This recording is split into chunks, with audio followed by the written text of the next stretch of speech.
এইবাৰ পুনৰ জানমণি কাহত ভাহে ৰঙালীৰ আৱেশ তোৰ পৰাই সুৱাগ ধাৰে লৈ আমোল মোলাই কপৌ পাহি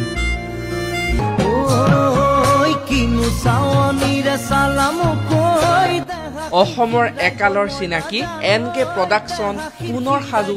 নতুন ৰূপত সেয়ে কওঁ জানমণি তই আৱেশ শ্যামন্তিকা শৰ্মাৰ বলিষ্ঠ অভিনয়েৰে দীৰ্ঘ সময় জানমণিৰ চিনাকিৰ পিছত এইবাৰ জানমণিৰ চৰিত্ৰত নতুন মুখ জানমণি 2020ক লৈ আশাবাদী টিম জানমণি ডিব্ৰুগড় বিশ্ববিদ্যালয়ৰ শ্বহীদ খৰ্গেশ্বৰ তালুকদাৰ খেলপথাৰত জানমণিৰ প্ৰচাৰ চলাবলৈ আহি জানমণিৰ শিল্পী কলাকুশলীসকলে কি ক'লে শুনো আহক 96 চনৰ পৰা 13 চনলৈকে জানমণি হ'ল সেই জানমণি 6 বছৰ নোহোৱা হৈছিল গেপ আছিল 6 বছৰৰ পাছত আকৌ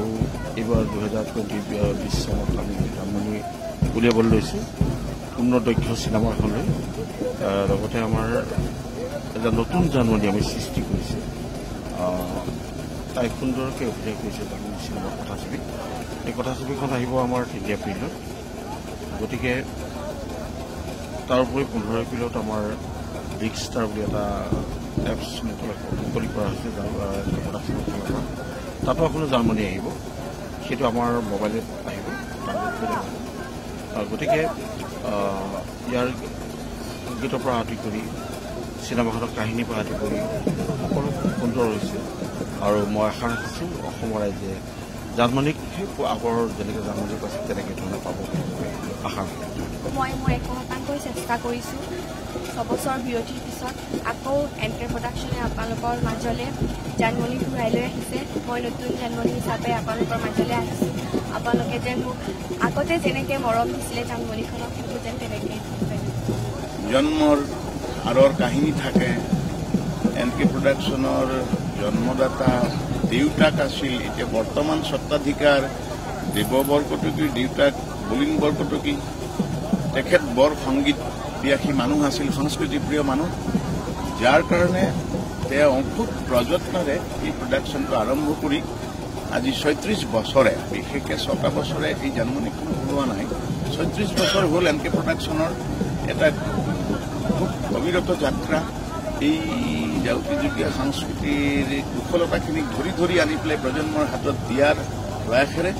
পুনৰ আকৌ জানমণিখনক সাংঘাতিকভাৱে যিখন জানমণিৰ পিতৃ হ'ল বিমান বৰুৱা স্ৰষ্টা জানমণিখনক বিশেষকৈ আৰু অসমৰ ৰাইজৰ অন্তৰতে অন্তৰে অন্তৰে বৈ আছে সেই জানমণিৰ মোহনীয়া প্ৰবাহ বৈ আছে মই আশা কৰিছোঁ এইবাৰো খুব ভাল পাব ধন্যবাদ দহৰাইজনলৈ অনুভৱ মানে খুবেই ভাল লাগিছে যিহেতু ইমান দাও আছে লগত আৰু আমাৰ অভিনেত্ৰীও আছে তেওঁলোকক ইমান কাষৰ পৰা পাইছোঁ তেওঁলোকৰ গানত আমি এতিয়া পাৰফৰ্ম যেতিয়া কৰিম দেখিব আপোনালোকে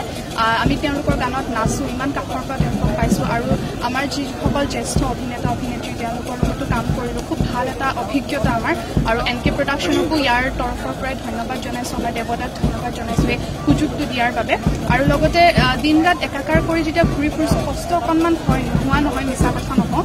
কিন্তু কষ্ট হ'লেও যেতিয়া মানুহবিলাকৰ মৰম দেখোঁ আশীৰ্বাদবোৰ যেতিয়া পাওঁ নহয় ইমান ভাল লাগে নহয় তাতকৈ আৰু একো নালাগে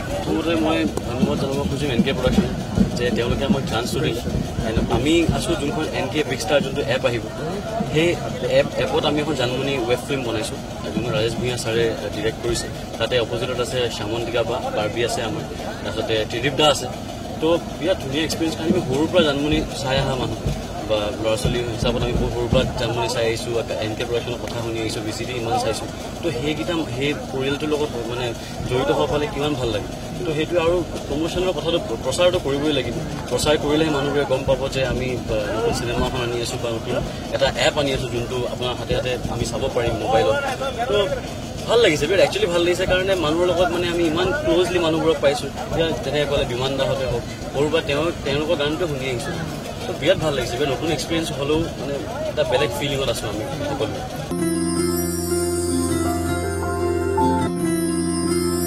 ব্যুৰ' ৰিপৰ্ট দা হৰাইজন